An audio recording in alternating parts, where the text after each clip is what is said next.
Bienvenue et merci. Merci, vous avez été très nombreux, presque un millier de personnes, à vous être inscrits à notre premier sommet de la rémunération. On ne s'attendait pas à un tel engouement, mais on est flattés, on est content, on est heureux. Enfin, je suis personnellement de voir autant de monde intéressé par en fait 5 webinars sur la rémunération et autour de la rémunération, parce qu'on ne va pas parler que de rémunération, parce que même si moi j'adore ça, ça ferait quand même un peu beaucoup, mais aussi parce qu'on va le voir, la rémunération, ce n'est pas un enjeu qui se traite en silo. Et ça n'a jamais été un enjeu qui se traite en silo.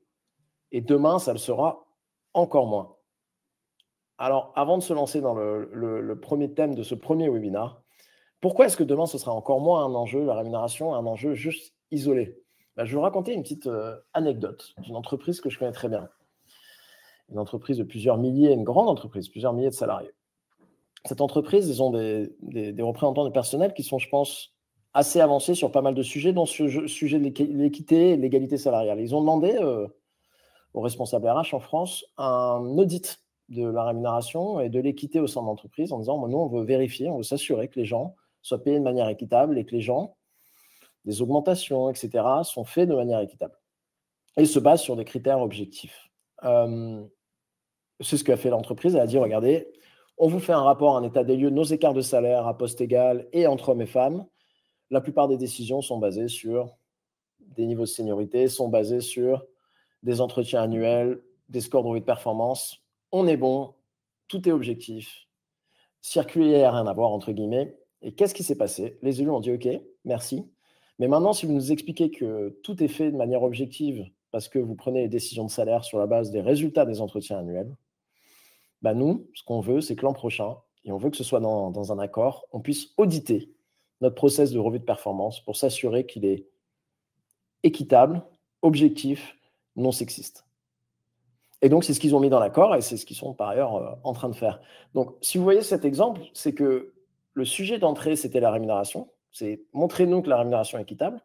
Et en rentrant dans le sujet de rémunération, les élus sont finalement dit, OK, on va aller auditer le process de revue de performance. Et donc ça, pourquoi je parle de cette anecdote? C'est pour montrer que je pense que cette entreprise-là, elle a vécu ce que beaucoup d'entreprises vont vivre demain avec ce qui arrive au niveau des lois autour de la transparence des salaires.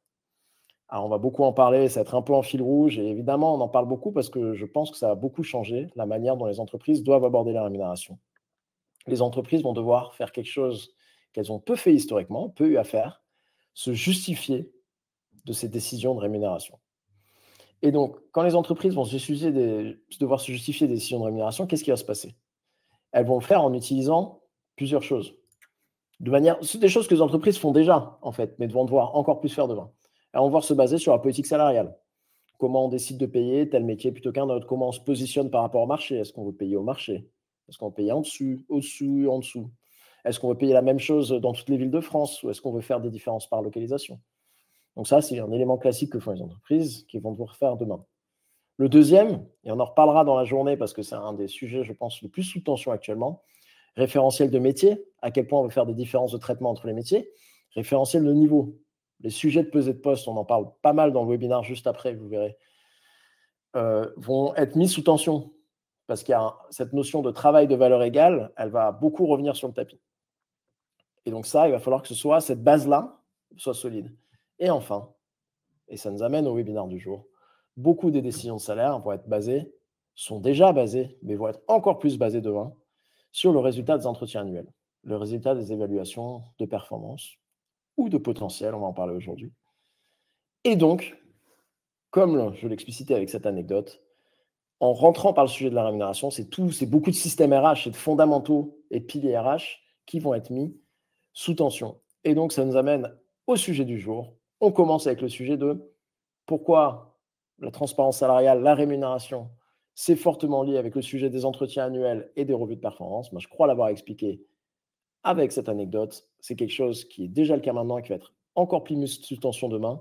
Et donc, il s'agit de s'assurer qu'on a des process d'entretien annuel, de revue de performance le plus solides possible parce qu'ils vont être mis sous pression demain. C'est le sujet du premier webinaire.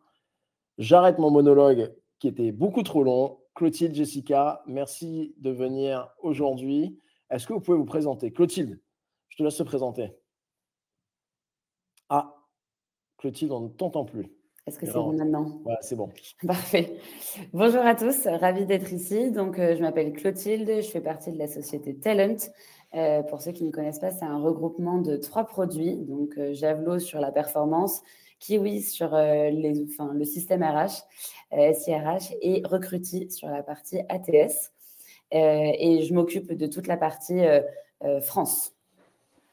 Merci Clotilde. Jessica, à toi de jouer. Bonjour à tous et à toutes. Bonjour Sarah qui m'a salué dans le chat d'ailleurs. Merci d'être venue là pour me soutenir.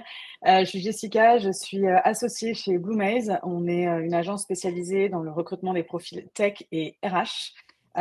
Et auparavant, j'étais DRH de plusieurs entreprises de la French Tech, notamment Ornicar, Shift Technology, Photobox. Voilà, donc le sujet de la performance, c'est un sujet qui me tient beaucoup à cœur. Donc merci Virgile pour l'invitation. De rien, avec grand plaisir. Merci à vous de l'avoir accepté. Donc, on va parler performance, on va parler entretien annuel.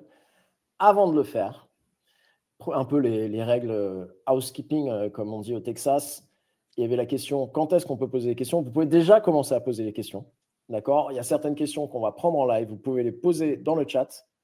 Vous pouvez mettre des petites réactions, des petits emojis, des petits sourires aux questions qui vous intéressent le plus, parce que si on en a beaucoup, ce qui est parfois le cas, on essaiera de traiter celles qui ont le plus de réactions.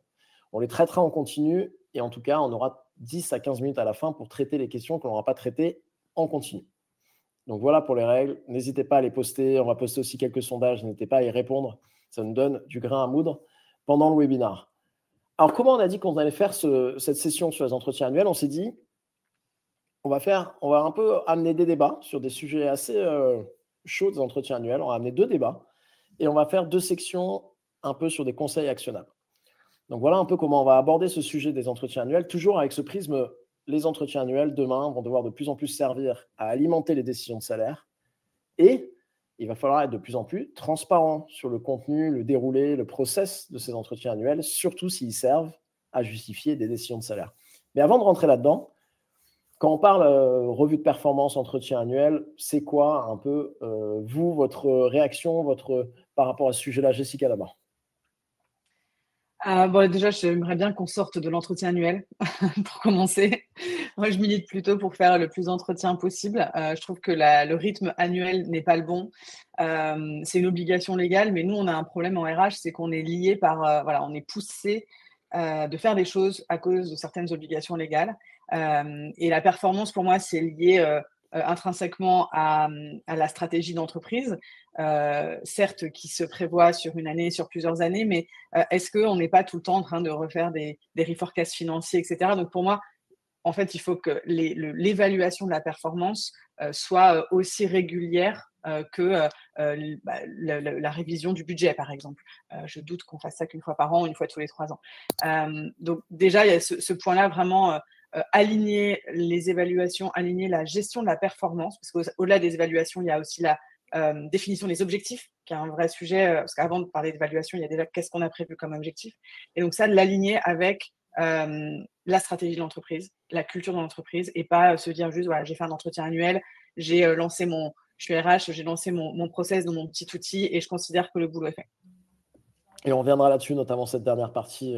Tout est fait, j'ai lancé ma campagne, je peux dormir tranquille. Clotilde, c'est quoi toi ton rapport à ce sujet-là? Assez aligné avec Jessica. Je pense qu'une fois par an, on va parler des 3 derniers mois parce que c'est ce dont on se souvient, mais pas du reste. Donc, c'est souvent très frustrant. Et je pense qu'une fois par an aussi, quelquefois, c'est source de stress pour les salariés. Donc, l'idée, c'est d'avoir un sujet un peu plus en continu et qu'il n'y ait aucune surprise lors de ces moments-là. Mais en tout cas, je pense que c'est un sujet, en effet, qui doit être lié vraiment aux obligations évidemment, d'un point de vue RH, mais aussi sur la strate de la boîte et aussi sur les enjeux business du quotidien. Parce que l'enjeu, c'est de se dire, si on lance les campagnes en même temps que la phase de rush pour toutes les équipes, je pense que ça prendra évidemment bien moins bien. Donc, l'idée, c'est, comme disait Jessica, de vraiment s'intégrer vraiment à ce qui se passe sur le terrain et à ce qui se passe d'un point de vue strate de l'entreprise. Mais alors, au-delà de ces convictions, je commence par toi, Clotilde, vous aimez ça en fait en tant que RH? Les revues de salaire, les revues des entretiens annuels, les revues de performance, c'est un sujet que vous aimez. C'est le moment où on arrive à ce moment de l'année, vous dites génial, vous avez ces petites excitations le matin ou la veille. C'est quoi ton rapport à ce sujet-là en tant que RH? En tant que RH, mon rapport, c'est d'être toujours dans une optique d'amélioration continue. Je pense qu'on peut toujours mieux faire. Et donc, à chaque fois, moi, que je me lance dans ce process-là, c'est plutôt de se dire, OK, quels ont été les feedbacks que j'avais reçus la dernière fois? Qu'est-ce qu'on peut faire mieux? De quoi j'ai besoin? Qu'est-ce que j'ai véritablement utilisé la dernière fois et donc, du coup, que je veux redemander là parce qu'en fait, ça a vraiment un intérêt? Ou, à contrario, qu'est-ce que finalement, je pensais que j'allais en faire quelque chose et finalement, ça n'avait pas trop de valeur. Donc, du coup, on l'enlève pour essayer d'avoir un truc le plus simple possible pour les collaborateurs et managers. Mais c'est plutôt un enjeu de réflexion sur comment est-ce qu'on peut faire mieux. Je l'envisage comme ça. Et on en reviendra dessus. Jessica, toi, ton rapport au sujet, c'est quoi? Alors déjà, ça m'amuse quand tu dis vous les RH, parce qu'il me semble que toi aussi, tu es RH. On quitte jamais la fonction, hein, Virgile.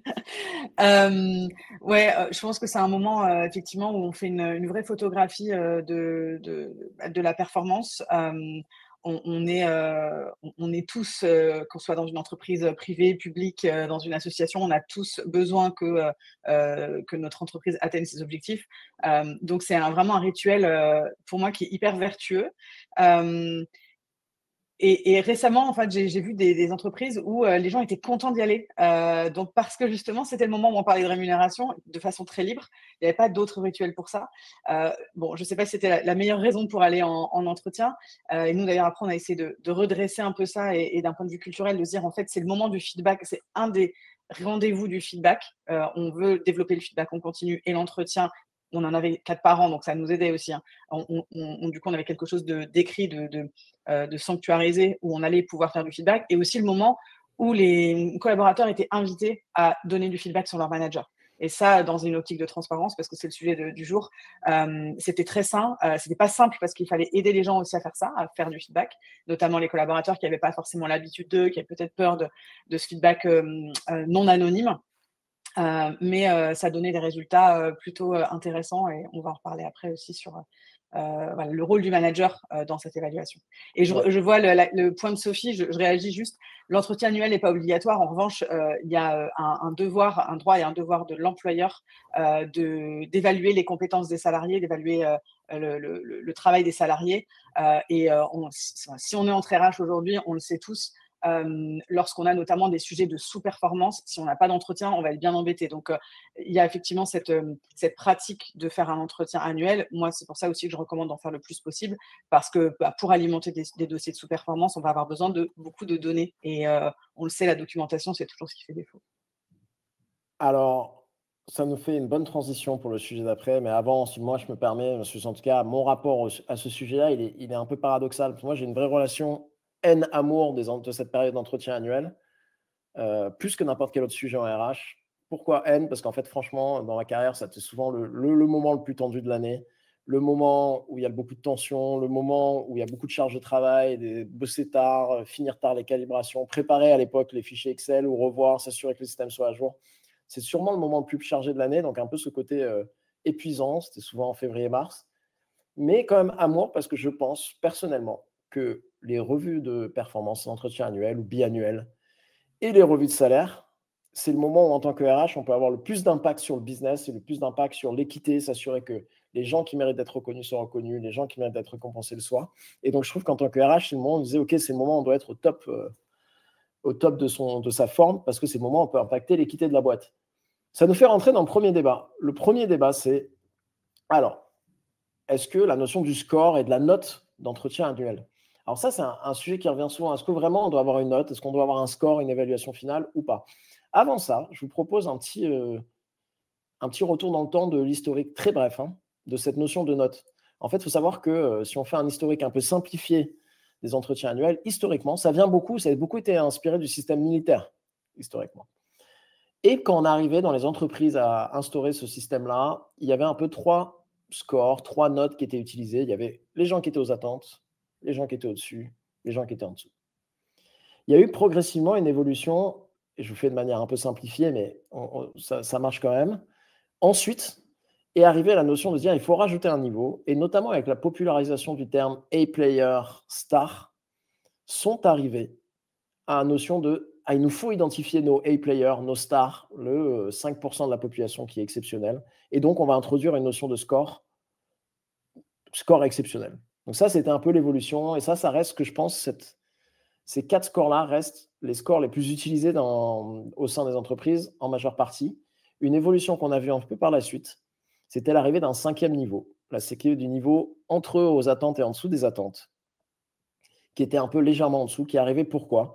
Beaucoup de managers, et ça, vous l'avez peut-être vécu, moi je l'ai vécu, et j'ai vécu ce passage de 4 à 5 niveaux, n'osaient pas mettre un score d'en dessous des attentes aux gens qui étaient factuellement un peu au-dessous des attentes, parce qu'ils savaient que souvent le signal, ça voulait dire pas d'augmente, voire on te sort, t'es viré dans les prochaines semaines et les prochains mois. Donc, apparition d'un niveau intermédiaire qui dit t'es pas encore là où je t'attends, mais t'inquiète pas, t'es pas trop loin non plus et t'es pas à risque de quitter l'entreprise. Donc ça, je crois que c'est un peu une tendance que je vois pas mal sur le marché. Et une autre tendance qu'on a vue, et notamment il y a une dizaine d'années, c'était la tendance de dire, mais en fait, on arrête les scores. Les scores, c'est anxiogène, c'est compliqué. Donc, on arrête de donner des scores aux salariés, ça n'a pas de bon. Ça, c'était il y a une dizaine d'années. Il y a une grosse tendance. D'ailleurs, le nombre d'entreprises qui donnaient des scores a baissé. Il faut savoir qu'à l'époque, en 2016, on était à peu près à 90% des entreprises qui donnaient des scores. C'est descendu jusqu'à 80%. Et c'est remonté par la suite. Alors, c'est quoi votre point de vue on va commencer, Clotilde. C'est quoi ton point de vue, toi, sur le score? Tu as un avis? Il faut un score, pas de score? Il faut une échelle de 3 niveaux, 5 niveaux, 10 niveaux? Alors, pour moi, c'est important d'avoir un score parce que c'est compliqué sinon de faire 100 pour bien connaître sa population. Donc, on a essayé sans score, mais en fait, on est aussi revenu. Donc, on est vraiment dans ton exemple parfait. Et sur les différents nombres de niveaux, en effet, je pense qu'il y a aussi un côté manager, mais aussi un côté pour les salariés où c'était très, très frustrant d'être en dessous des attentes alors qu'ils avaient l'impression d'avoir un gap qui était moindre. Et donc, du coup, on l'a rajouté aussi. Aujourd'hui, on est à l'étape des 5, donc exactement dans la fiche que tu as montrée à la dernière étape. Moi, je pense que l'essentiel dans les scores, c'est vraiment d'avoir des définitions qui sont hyper claires et qui sont comprises par tous. Parce que quelquefois, on va avoir une tendance à avoir des managers qui veulent mettre exceptionnel à tout le monde, d'autres qui mettent exceptionnel à personne parce que c'est exceptionnel. Et donc, du coup, on va avoir des disparités entre les équipes et donc des frustrations qui peuvent naître.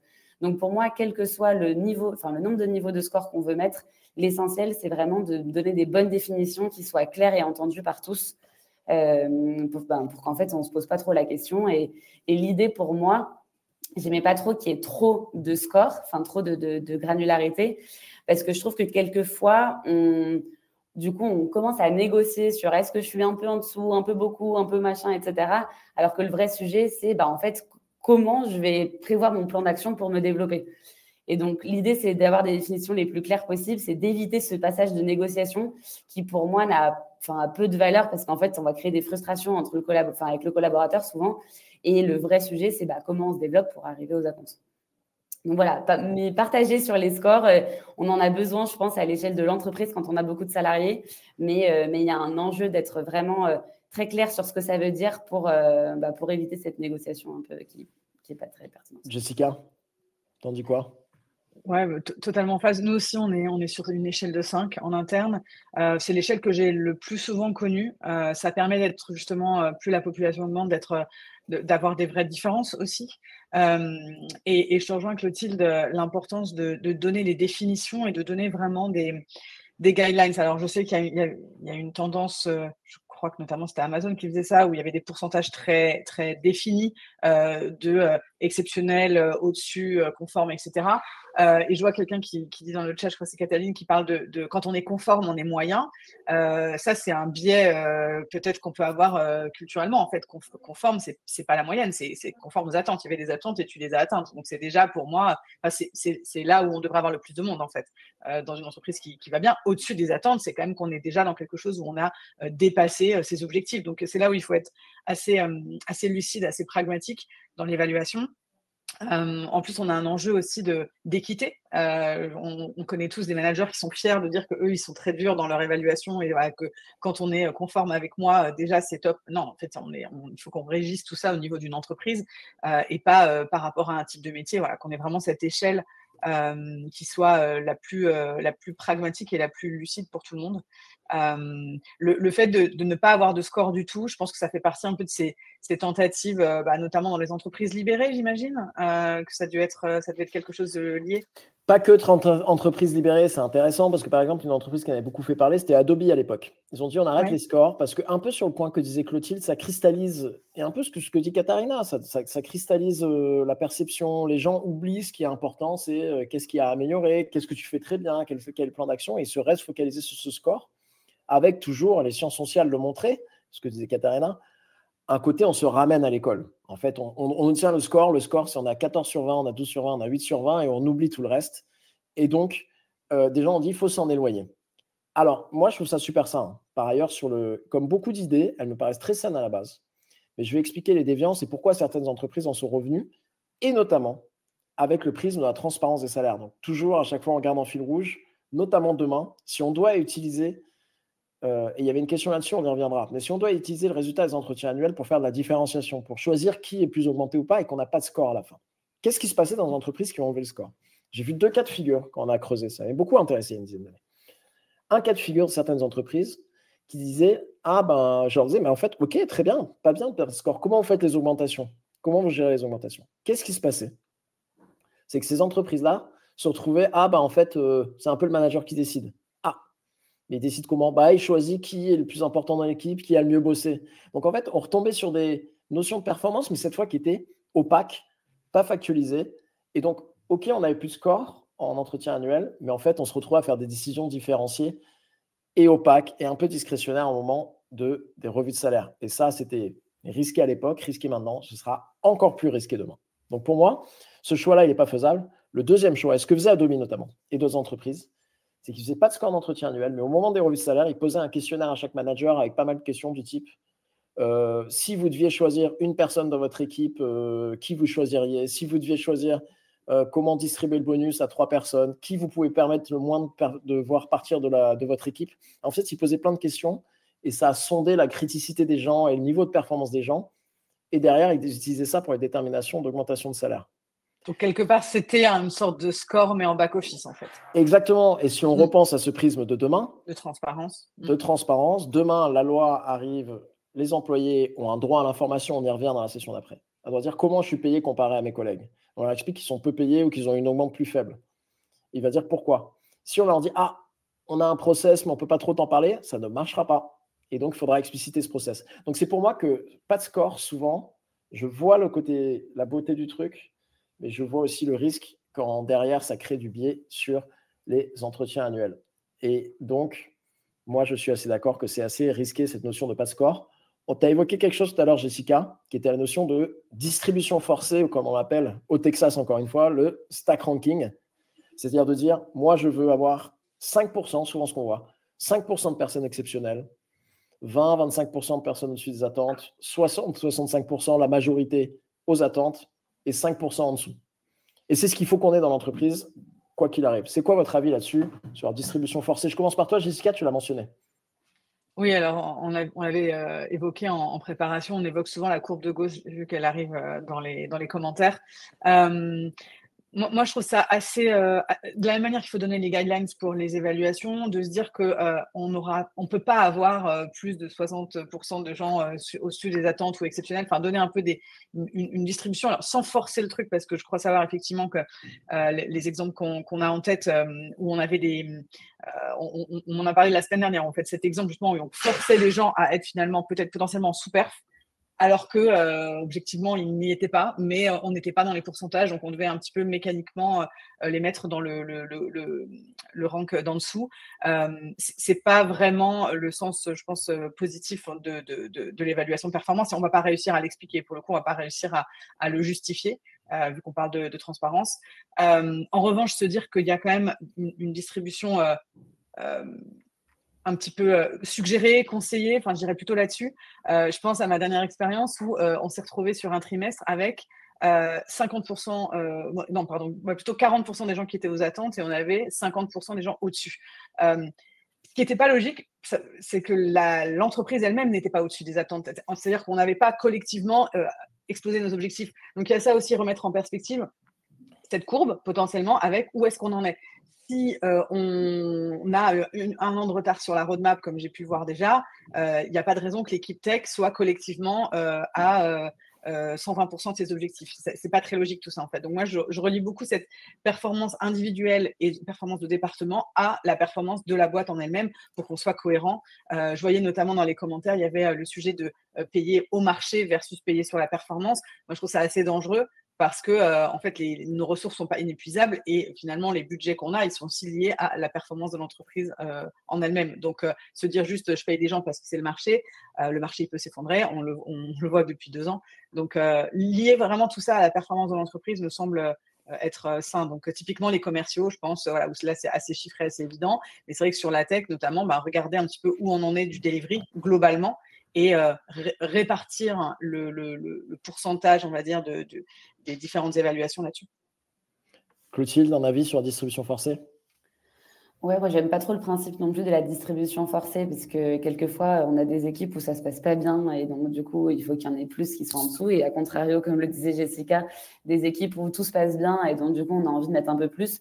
En revanche, je trouve ça bien pour donner des indications aux managers, notamment des managers, moi, j'ai déjà eu des managers qui m'étaient exceptionnels très facilement, et donc, du coup, de leur expliquer qu'en théorie, l'exceptionnel, c'est plutôt du 5%, comme vous le disiez.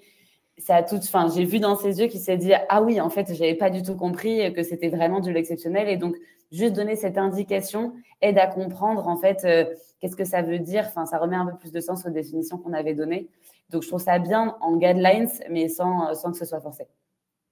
Donc, des guidelines, une façon d'arriver, on en parlera juste après, une façon de calibrer un peu les résultats, d'aider à corriger le tir au niveau des résultats, mais pas forcément quelque chose qu'on doit forcer. Je vous mettrai dans le chat un petit lien intéressant, un petit tweet, un retour d'expérience sur Microsoft où ils avaient de la distribution forcée, mais au niveau de l'équipe. Et pour moi, c'est ça le plus gros risque, c'est de le faire au niveau de l'équipe avec un très faible nombre de personnes et qui disait qu'est-ce qui se passait. En fait, comme on savait qu'il y avait un nombre limité de personnes qui pouvaient être exceptionnelles, les gens exceptionnels ne voulaient pas aller travailler avec d'autres gens exceptionnels dans l'équipe parce qu'ils se sont dit je vais pas pouvoir, je vais me battre avec quelqu'un pour avoir un bon score. Et donc ça, c'est les effets forcés de la distribution. C'est pas génial, mais c'est un bon guide pour quand même se forcer à regarder un peu les niveaux d'équité. Et donc un bon guide pour faire de la calibration. Et je reprends le point de Soufiane, qui est assez excellent. Un bon guide aussi pour corriger les deltas culturels. Moi, à l'époque, quand j'ai travaillé chez Technip, on avait mis en place pour la première fois à l'échelle 25 000 personnes des entretiens annuels. Et les entretiens annuels sur tous les pays. Donc tous les pays. Et ce qu'on voyait, c'est qu'il y avait une grosse différence d'appréciation et de distribution des scores entre les pays. Alors, il s'avère qu'il y en avait il y en a eu une sur plusieurs années, il y en avait encore une encore plus forte sur la première année. Pourquoi? Parce que j'avais fait une énorme erreur et qui revient à comment bien choisir ses scores. Qu'est-ce que j'avais fait comme énorme erreur à une échelle de 20 000 personnes?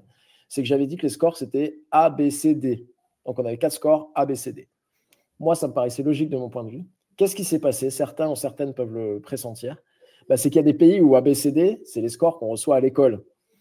Et C, qui était le niveau Meet Expectation, C, c'est pas terrible à l'école dans les pays anglo-saxons.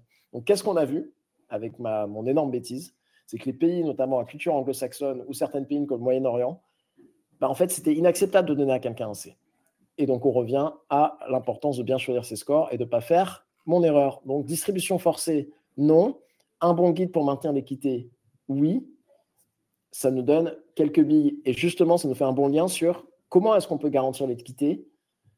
Qu'est-ce qu'on peut faire en tant que RH pour garantir au mieux l'équité pendant ces entretiens annuels, ces revues de performance? Il y a un peu cette notion, cette étape de calibration. Mais avant de parler des solutions, c'est quoi les problèmes? Qu'est-ce que toi, tu as vu comme Clotilde, comme problème de différence d'inéquité entre des équipes et des managers?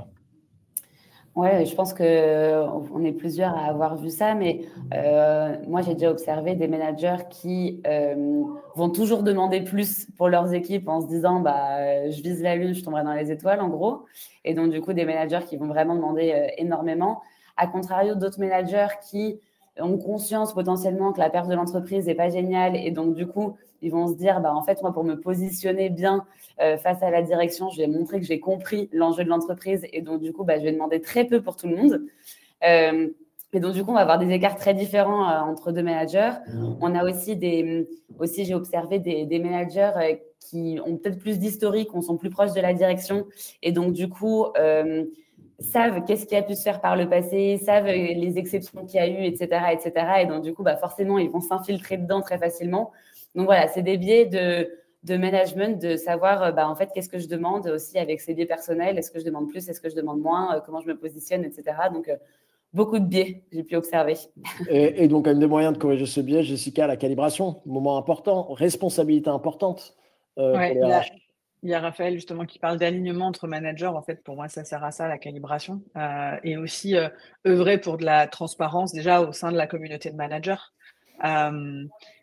Et donc, du coup, d'avoir ces moments. Alors, ça demande beaucoup de planification. Je sais que j'en ai parlé dans un podcast avec Telent, justement, je crois qu'il est sorti en mars de mémoire, qui s'appelle Les pieds sur le bureau. Et ça demande en fait une préparation extrêmement minutieuse des différents process pour que la calibration s'intègre avec le process d'évaluation. Alors après, il y a 2 versions. Soit on fait la calibration avant les entretiens, soit on la fait après. Ouais. Voilà, moi je suis plutôt fan de la précalibration, mais j'ai un biais parce que je viens plutôt d'entreprises petites, disons moins de 500 personnes, donc on peut le faire, c'est accepté. Je crois savoir que dans les grands groupes, on fait plutôt post-calibration, mais ça suppose donc que lors de l'entretien, on n'est pas capable de donner le rating, justement. On ne peut pas donner l'évaluation pendant l'entretien. Il y a forcément une communication qui se fait en 2 temps, puisque la calibration, c'est le moment où on fige l'évaluation définitive et potentiellement, du coup, les évolutions de salaire qui en découlent. Nous, ce qu'on faisait chez Ornicar, on le faisait avant, donc c'était un process assez lourd qu'on faisait quand même 2 fois par an, qui prenait environ 1 mois avant le lancement des évaluations. Et on a vraiment itéré pour avoir un process le plus équitable possible, où en fait, on avait chaque niveau de manager qui préparait son éval, qui préparait son évaluation de façon assez brute, et pour que ça remonte jusqu'au C-level qui lui ensuite lui ou elle allait avoir la vision d'ensemble et qui allait pouvoir redistribuer. Alors nous, on n'était pas très fermés sur cette histoire de courbe de Gauss, mais on voulait quand même que les C-level assument. Nous, on était très fort sur on insistait beaucoup sur le courage managérial en fait et la responsabilité des managers, et que l'évaluation de la performance, c'est avant tout un sujet de manager. Nous, les RH, on est là pour outiller. Donc, notre job, c'était de calibrer, de mettre en musique ce process de calibration. Et donc, voilà, jusqu'à la fin, on est vraiment un C-level qui est, par exemple, sa population de 100 personnes et qui soit très à l'aise, très confortable avec toutes les évaluations qui ont été données au niveau individuel. On était à peu plus de 300, donc c'était faisable, en fait. Sur 1 mois, c'était complètement faisable. Et ça donnait justement cette dynamique de transparence au niveau des managers, d'assumer, d'enlever nos biais culturels. On en avait. Nos biais aussi, est-ce qu'on a fait une école d'ingénieur, est-ce qu'on a fait la fac, et donc du coup on n'a pas forcément été évalué de la même manière, donc tout ça c'est en nous, quoi. Et on avait ce juge de paix qui était des C-level, et ensuite les CEO, le CFO et moi, on repassait derrière, on challengeait pour être sûr qu'on sort de là avec quelque chose de vraiment assumable, en quelque sorte. On s'était posé la question quand on préparait. Si on soulève le capot de nos évaluations, est-ce qu'on assume tout ce qui se fait, tout ce qui se dit?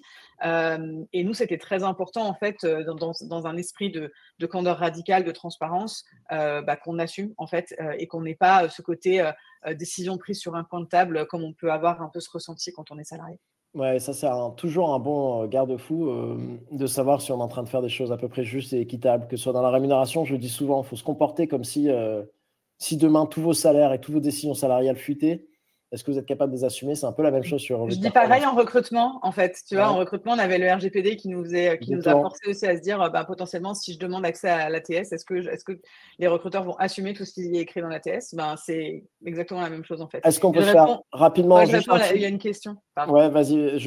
Avant la question, parce qu'on prend un peu de retard, Jessica, on va les prendre après. Okay. Je vais voir si on arrive à les prendre. Un conseil très rapide, actionnable pour faire des bonnes calibrations. C'est-à-dire quelqu'un qui nous écoute, qui dit je vais faire la calibration, mais en fait, moi, je n'ai jamais trop fait. Un conseil actionnable, un truc de méthodologie, Clotilde, Jessica, pour faire des calibrations qui marchent bien. Vous avez quoi, Jessica? Nous, on avait beaucoup itéré, donc c'est le temps, vraiment se donner du temps, parce qu'il faut revenir dessus, il faut réfléchir, il faut discuter, il faut revenir. Donc, il ne faut vraiment pas bâcler ça. Donc, il faut vraiment faire un rétro-planning par rapport à la date des évaluations, et puis donner du pouvoir à chaque niveau de manager. On a fait l'erreur, nous, pendant un moment, de faire ça, justement donner trop de pouvoir. Donc, chaque manager discutait directement avec le comité de rémunération, c'est-à-dire moi, le CFO et le CEO, Et donc, il n'y avait pas de surcouche de validation du dirigeant du département. Donc, il faut ce temps-là pour faire chaque niveau et refaire une passe à chaque fois pour être sûr qu'on assume vraiment toute la chaîne de décision. Moi, je mets sur une population de 300, pour vous donner une idée, c'était au moins 1 mois. Et on a la question pour Jessica, mais Clotilde aussi peut répondre, c'est ça ce que tu voulais prendre peut-être. Est-ce que les gens qui ne sont pas d'accord avec la décision, vous avez ouvert la porte à changer des résultats d'évaluation après coup ou pas? Alors, ça arrivait. Mais comme on était droit dans nos bottes parce que c'était une décision qui était assumée par au moins 3-4 personnes dans l'organisation, puisqu'il y a eu toute cette survalidation, on n'avait pas de débat. C'est-à-dire qu'en fait, on pouvait en discuter, mais la décision était complètement assumée. Et donc, à moins qu'on découvre quelque chose, et donc dans ce cas, on va y venir, mais il y a un sujet de est-ce que le manager sait évaluer et est-ce qu'il ou elle arrive à être factuel, lucide, pragmatique, etc. Mais si on fait ce travail-là de calibration, en fait, on sort avec des décisions très fermes et qu'on assume. Très bien. Pour moi, il n'y a pas d'enjeu. Clotilde, une réaction sur un des deux sujets. Soit le sujet il y avait une question, on la prendra peut-être sur la précalibration, hein, Marie. Clotilde, sur le sujet de la calibration, sur le sujet de changer des résultats d'entretien après coup, après l'annonce aux salariés, est-ce que toi, tu as un point de vue sur un des deux sujets? Ouais, pour moi, je suis assez alignée avec Jessica sur le dernier point. Pour moi, quand c'est clair, c'est clair. J'ai déjà vu plein de fois des changements post-entretien et ça m'a toujours surprise parce que je me suis dit, mais en fait, si tu avais considéré qu'il n'était pas au-dessus des attentes, pourquoi après l'entretien, tu es au-dessus des attentes? Parce que c'est censé être clair, c'est censé être factuel et donc du coup, ça m'a toujours surprise. Donc, je suis assez alignée avec Jessica, nous, on est revenu un peu là-dessus. Et sur le premier point, clairement le temps et donc aussi à intégrer les managers. Mais nous, on a eu aussi quelques frustrations des managers du coup directs qui n'arrivaient pas à porter leurs équipes auprès de leur N+1. Et donc, du coup, c'est aussi bien expliqué qui a le rôle de quoi et qui peut se permettre de faire quoi. Et quand même, s'ils ont vraiment des enjeux à faire passer, des messages à faire passer, qu'ils le fassent passer et que ce ne soit pas bloqué au niveau N+1 et qu'il n'y a que le N+1 qui reporte. Parce que quelquefois, ça crée des frustrations. Je fais une transition. Il y en a une super question qui va faire une excellente transition, mais avant de la prendre, cette question, on avait la question, vous vouliez voir la question de résultat sur qu'est-ce qu'ils font les gens en fait au niveau score. Alors c'est intéressant en fait, on a une répartition de 16% des personnes qui ont répondu qui ne font pas de score. Et après en fait, on a une répartition assez équitable avec une légère préférence pour les 5 niveaux, qui est quand même moi ce que je pense être la tendance prédominante de plus en plus d'entreprises qui se dirigent vers les 5 niveaux. On prend une question qui est de faire la transition avec le sujet d'après. Solène demande, est-ce que vous utilisez la Ninebox? Donc la Ninebox, rapidement, la plupart des gens ici la connaissent, c'est une boîte à 9 cases, Ninebox, et sur 2 échelles, une échelle de performance et une échelle de potentiel. Et c'est un excellent sujet, parce que c'est un sujet qu'on voulait évoquer. Quid de l'évaluation du potentiel et de l'évaluation de potentiel en gardant le prisme de cette ère de la transparence dans laquelle on rentre. Jessica, l'évaluation de potentiel, ça marche super bien, c'est super objectif, tout est rien à faire, rien à redire, non? Non, pas du tout. On a énormément de biais là-dessus. D'ailleurs, c'est pas pour rien que la Ninebox, elle commence par la fin. Il y a aussi la performance dedans, donc qu'on mette en regard les deux, en tout cas. Nous, on en avait aussi une sur l'impact et le risque de départ. En fait, on faisait 2 Ninebox. Donc, on positionnait les collaborateurs sur ces 2, du coup 4 axes en tout, pour prendre des bonnes décisions, bien renseignées aussi. Sur l'impact de la personne dans l'organisation et son risque de départ et en fonction de ça, quelle décision on prend. Le potentiel, pour moi, il y a énormément de biais, alors notamment en France sur le type d'école qu'on a faite, etc. Ma crainte là-dessus, c'est que le potentiel, c'est un peu comme la performance, c'est pas linéaire.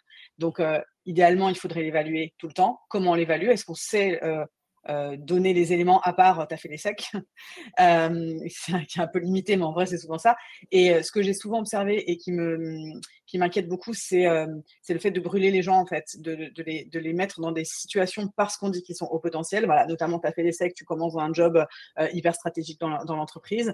Est-ce que cette personne, on l'accompagne suffisamment? Est-ce qu'on la coach? Est-ce qu'on lui donne les bons moyens? Je pense aussi à des gens qui progressent très, très vite sur des rôles de manager parce qu'on les a flagués au potentiel. Est-ce que c'est vraiment ça qu'ils ont envie de faire? Voilà. Est-ce qu'on s'est posé toutes ces questions-là? Et donc, finalement, le critère du potentiel est pas forcément le plus pertinent versus les aspirations de la personne, ses compétences. ce qu'elle sait faire aujourd'hui, ce qu'elle est capable de faire et aussi comment on l'accompagne. D'ailleurs, les programmes de haut potentiel dans les grandes entreprises, à ma connaissance, vont avec beaucoup d'accompagnement et ne sont pas des cadeaux qu'on offre comme ça. C'est plutôt de l'animation de communauté, des formations qui vont avec, etc. Et à ma connaissance, d'ailleurs, c'est surtout avec un flag d'école, hein, de mémoire. Il y en a qui font encore ça et il y en a qui le font, je pense, pour l'avoir vécu malheureusement, beaucoup de manière très biaisée. On se met autour d'une table avec les managers, on dit qui a du Ouais. potentiel. Dis, moi, je pense que Clotilde, elle en a. Jessica, je suis pas sûr. OK. Donc, Clotilde a 2. Donc, a 2. Et Jessica, la pauvre, on ne sait pas trop pourquoi, mais elle n'en a pas. Mais Clotilde, un point de vue sur le potentiel. Ouais, potentiel, c'est ce que tu disais un peu, Jessica, mais tout le monde a son biais sur le potentiel. Ça ne veut pas dire la même chose pour différentes personnes. Et pour moi, je reviens encore sur mon histoire de définition pour les scores, mais pour moi, il y a un enjeu aussi de définir qu'est-ce que ça veut dire le potentiel dans mon entreprise. Est-ce que je suis dans une entreprise qui bouge hyper vite et donc du coup, j'ai besoin de l'adaptabilité, c'est mon critère numéro 1 pour définir le potentiel. Est-ce que, en fait, il y en a d'autres qui vont le prendre dans l'autre sens et c'est un peu ce que tu disais, Jessica, avec ta deuxième linebox. Mais c'est de se dire, en fait, j'ai des compétences qui sont super rares et super compliquées à recruter. Et donc, du coup, en fait, c'est pas tant du potentiel, mais en fait, c'est des compétences qui sont tellement clés que je les mets quand même dans le haut potentiel parce que j'ai envie que ces personnes-là soient flaguées. Donc, c'est vraiment se dire, en fait, dans mon entreprise, dans le rythme que j'ai dans mon entreprise, dans la strate de l'entreprise, qu'est-ce que ça veut dire le potentiel pour moi? Et donc ça nous amène à un super point, ce que tu dis, Clotilde, le fait de devoir expliciter. Merci Louis de faire le jeu du gros sujet autour du potentiel. Si on remet encore une fois ce contexte, si demain, et pas mal d'entreprises prennent des décisions de rémunération, d'attribution de primes ou d'augmentation supérieure pour des gens qui ont du potentiel. Si demain, on doit justifier nos décisions et qu'on doit dire « Ah, oui, mais en fait, pourquoi est-ce que j'ai donné 5% à Clotilde et 3% à Jessica ?» Clotilde, elle a plus de potentiel. Ah bon? Et maintenant, vous imaginez un salarié ou les élus, qui on reviendra dans le webinaire juste après, pour vous dire, OK, montrez-nous que votre évaluation du potentiel est objective et non sexiste. Alors là, moi, la plupart des évaluations que j'ai vues, c'est pour ça que j'ai arrêté d'évaluer le potentiel il y a 10 ans, à mon avis, elles sont hautement biaisées. Alors maintenant, je pense qu'il y a une solution. Et pour info, on refera un webinaire dédié à ce sujet, c'est un sujet qui plaît beaucoup. Moi, j'ai rencontré une entreprise qui évalue le potentiel avec 3 axes différents et qui dit en fait, et qui l'évalue par des comportements. Plutôt que de dire est-ce qu'il y a du potentiel, un concept n'est plus dit, quelqu'un qui a du potentiel, chez nous en tout cas, et t'en parlais Clotilde, c'est quelqu'un qui a montré sa capacité à s'adapter, à changer de situation, changer de métier, prendre des responsabilités différentes de manière continue. C'est quelqu'un qui a du leadership, c'est capable de mener des initiatives à bout, y aller, et c'est quelqu'un qui apprend d'apprendre des nouvelles compétences, qui a démontré récemment, de par sa carrière chez nous, sa capacité à prendre un sujet et monter en compétence sur un sujet. Et donc, c'est quelqu'un que ces 3 choses-là, c'est quelqu'un qui a du potentiel. Et donc, ils évaluaient, OK, sur le sujet de l'adaptabilité, qu'est-ce que la personne a pris, comment elle s'est mise en risque sur des sujets différents, à quel point elle a été capable d'apprendre, à quel point elle est capable de démontrer du leadership sur certains sujets. Et le résultat, ces 3 scores donnaient un score de potentiel supérieur. Là, d'un seul coup, ça devient, je pense, plus concret. Là, d'un seul coup, ça reprend son sens d'évaluer le potentiel. Mais il y a aussi d'autres choses. Raphaël mentionnait le fait de pouvoir regarder, faire des 9box en regardant pas que le potentiel, potentiellement la performance et la culture, c'est-à-dire pas que ce qu'on arrive à faire, mais comment on arrive à le faire. Je crois que c'est un sujet assez intéressant. Mais en fait, encore une fois, gardez en tête que si vous pratiquez tout ce que vous pratiquez maintenant, si vous l'utilisez notamment pour faire de la différenciation dans l'attribution de primes, même dans l'attribution d'avantages, etc., parce que ça devient, on en reparle dans le webinaire juste après, ça va tomber sous le coup de cette directive et de ces lois sur la transparence des salaires. Vous devez être capable de les justifier par des éléments objectifs. Et moi, la majeure partie des entreprises que j'ai vues, je ne suis pas sûr qu'elles peuvent dire sereinement qu'elles évaluent le potentiel de manière objective. Et d'ailleurs, ce serait assez intéressant de voir, on va faire un petit sondage sur est-ce que vous évaluez la notion de potentiel dans l'entreprise? On va lancer ce sondage-là, vous pourrez y répondre. On passe aux questions avant de revenir sur quelques conseils pratiques derrière. On avait pris quelques questions un peu plus tôt, il y a eu beaucoup de questions. Alors, j'en ai noté certaines qui étaient intéressantes à prendre. Jessica, tu en as parlé au tout début. Management par objectif ou pas management par objectif? Les objectifs, notamment, je pense qu'ils sont sous-jacents, objectifs individuels, objectifs d'équipe, on y croit, on n'y croit pas, on n'y croit plus. Tu as un point de vue là-dessus? Oui, pour moi, j'ai pas de meilleure méthode. Je pense notamment aux soins qu'on apporte à l'onboarding. Avoir des objectifs d'onboarding, c'est indispensable. Savoir où on va. Et donc, c'est pareil tout au long de la vie du collaborateur avec nous. C'est qu'est-ce qui est attendu de cette personne. Je trouve ça difficile de faire une évaluation. Moi, ça m'est souvent arrivé, d'ailleurs, hein, comme j'ai souvent créé la fonction RH, de devoir créer un système de performance review vraiment de rien. Et donc, la première évaluation, elle est basée sur rien. Enfin, elle est basée sur des choses pas du tout tangibles. Donc oui, pour moi, définir des objectifs en amont, c'est le premier rôle du manager. J'en profite pour glisser un sujet et ça peut-être ça va répondre à la question de Sayon, j'espère que je prononce bien ton prénom. C'est dans l'évaluation des managers eux-mêmes, ils doivent être évalués en tant que manager. Il doit avoir des objectifs de management. Et ça, c'est un truc qui n'est peut-être pas encore assez fait, où on évalue encore les managers comme des contributeurs individuels. On ne fait pas du tout attention à ce qu'ils sont censés faire en tant que manager. Donc, typiquement, l'équité, enfin, tout ce qui est lié aussi à la culture.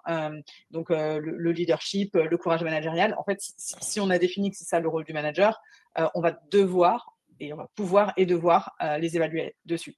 Donc, quelle est l'alternative en fait au management par les objectifs? Je réponds à la question par une question.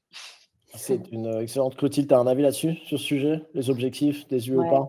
Assez aligné que les objectifs sont essentiels. Ce que je rajouterais, et je trouve que quelquefois on manque un peu de ça, c'est que pour moi, c'est pas que quels sont les objectifs, c'est aussi comment est-ce qu'on les atteint. Et pour moi, ça, c'est un aspect sur le comment qui est hyper important et quelquefois qu'on oublie un petit peu parce que si quelqu'un surperforme, on dit c'est super. Mais pour moi, le comment, il est aussi hyper important pour bien fitter avec la culture de la boîte et qu'est-ce qu'on attend vraiment des collaborateurs. Donc, pour moi, je rajouterais aussi le comment. En fait, dans ma dernière boîte, clairement, j'ai appris enfin à rédiger des objectifs SMART, la fameuse méthode SMART. En fait, on ajoutait ce qu'on appelait la definition of done et en fait, chaque objectif devait être c'était pas un verbe, c'était une phrase. Et donc, c'était le webinar doit avoir reçu 600 inscriptions. C'est ça la definition of done, en fait. Et quand tu le rédiges comme ça, bah, ton objectif, il est clair et on sait sur quoi on va évaluer. Super clair. Je reviens en fait sur la notion potentielle rapidement parce qu'on a eu la réponse. Combien de personnes actuellement évaluent la notion de potentiel? Alors, on va afficher. Il faut apparemment enlever la question avant. Je suis désolé. Et on va y arriver. Il faut enlever la question de l'écran. Marie-Claire, on veut plus de la question, mais on va y arriver. On ne peut pas afficher le sondage, je vous en parle parce qu'il ne s'affiche pas malheureusement. Donc, c'est la moitié des gens qui évaluent le potentiel contre la moitié des gens qui ne l'évaluent pas dans les entreprises. Donc, en fait, surpris par ce résultat, moitié des entreprises qui évaluent le potentiel. J'aurais dit que c'était plus, moins. Clotilde, Jessica? Moi, je ne suis pas tant surprise. Je trouve que c'est compliqué d'évaluer le potentiel, comme on se le disait avant. Donc, j'imagine que c'est dans le coin de la tête de beaucoup d'entreprises, mais que c'est potentiellement pas mis en place. Ça ne me surprend pas tant. Ouais. Okay. Je serais curieuse de voir comment on évalue. Ouais, bon, ça. On est assez d'accord sur ce sujet-là. Ça fait partie de la grille. Pour autant, est-ce qu'on assume ce qu'il y a dedans? Ça, c'est un peu le takeaway qu'on peut avoir en sortant de là. J'ai dit qu'on évaluait le potentiel. Maintenant, qu'est-ce que j'ai mis derrière? Exactement. On avait une remarque. On parlait du côté de notion d'évaluation continue. On avait une remarque, je crois, de Katharina qui disait le faire 2 fois par an, est-ce que ce n'est pas un bon compromis? Plutôt que de faire en continu, parce qu'en fait, le feedback continu, il y a eu quelques questions dessus aussi. En fait, je pense que tout le monde est d'accord. C'est encore une fois quelque chose où personne ne dit « Ah non, moi, je suis contre le feedback continu ». Je pense que tout le monde est d'accord. Je pense que dans la pratique, c'est compliqué. Alors, sauf, est-ce que deux vagues d'entretien par an, au final, ce n'est pas un bon compromis? Qu'est-ce que vous en dites? 2 fois par an en compromis du continu. Alors, attention, quand je dis en compromis du continu, ça veut dire pas on ne donne pas de feedback, ce qui est le gros biais. Pendant l'année, on attend les entretiens pour le faire. Et on doit donner du feedback continu pendant l'année, mais ça permet de réduire ce côté des managers qui gardent leur feedback toute l'année, ils disent de toute façon, je le dirai en fin d'année, ou comme le disait Clotilde tout à l'heure, ne prennent en compte que le biais de récence, qui est un des biais les plus forts dans les entretiens annuels, qui prennent en compte que les derniers mois avant de faire l'entretien. Jessica? Je pense à quand j'étais chez Photobox, on avait une partie de l'année, c'était on appelait ça le rush, donc c'était vraiment le moment où on faisait 80% du chiffre d'affaires, et l'entretien arrivait juste après. Donc en fait, les entretiens étaient toujours hyper biaisés par comment le rush s'était passé. En fait, est-ce qu'on avait atteint les objectifs ou pas, et pas du tout sur tout ce qu'on avait fait dans l'année. Donc, oula, ouais, c'est la vidéo qui change. Ouais, ouais. En fait, moi, je pense que pour que ça marche bien, le fait de faire beaucoup d'entretiens, il faut pas parler de la même chose à chaque fois. Donc, moi, j'aime bien avoir 2 entretiens peut-être un peu plus longs, un peu plus axés développement, formation, projet de carrière, et puis d'avoir des entretiens un peu plus transactionnels, un peu plus focus sur les objectifs. Mais ils ont pas forcément, quand je parle de 4 entretiens, ils ont pas vocation à être de la même longueur. Il faut aussi designer un formulaire qui a du sens pour pas se répéter en fait 4 fois par an. C'est vrai que c'est super lourd. 2 fois par an, ça peut être bien, mais je mettrai une petite vigilance sur comment je formalise le feedback le reste du temps. Clotilde, un avis là-dessus? Ouais, assez aligné. Nous, on le fait 2 fois par an pour le coup, parce que sinon ça prend trop de temps au manager et donc du coup ça ne prend pas. Donc je pense qu'il y a aussi un enjeu de maturité de managériale là-dessus. Mais je rejoins Jessica. Enfin, les recommandations, en tout cas, on vérifie pas, mais c'est d'avoir quand même un point une fois par mois sur le plan de développement qu'on avait défini pour le collaborateur, où est-ce qu'il en est, comment est-ce qu'on le suit, etc. Et après, on a ces 2 entretiens dans l'année qui formalisent et qui obligent, en tout cas, comme disait Virgile, les entretiens, les feedbacks, s'ils n'ont pas été donnés suffisamment au fil de l'eau. Mais je suis alignée. Nous, les quarterly, ça n'a pas fonctionné. Et donc, du coup, on est passé au semestriel. Eh ben, moi, je suis assez d'accord. C'est un peu le compromis qu'on a vu de dire semestriel. Idéalement, en poussant le continu, pour reprendre ce que dit Jessica, c'est pas un substitut au feedback continu. C'est une façon de factualiser et de forcer la factualisation du feedback continu. On est aussi sur le semestriel. Je trouve que ça marche bien. Et on est aussi en semestriel un peu désaxé des moments chauds de l'année, contrairement à pas mal d'entreprises. Je crois que C'est c'est important souvent un ça. problème. Important De ça. pouvoir se poser. Ouais, exactement. On avait beaucoup de questions, j'en prends une de Louis, mais il y avait beaucoup de questions autour de l'utilisation de résultats d'entretien annuel et des scores, notamment pour les revues salariales. Hein. Alors ça, pour info, on en parle beaucoup. À 15h tout à l'heure, l'utilisation des résultats d'entretien annuel et est-ce qu'il faut le faire, est-ce qu'il ne faut pas le faire. Il y a eu des gens qui ont dit, et si on ne le faisait pas, quelles sont les alternatives?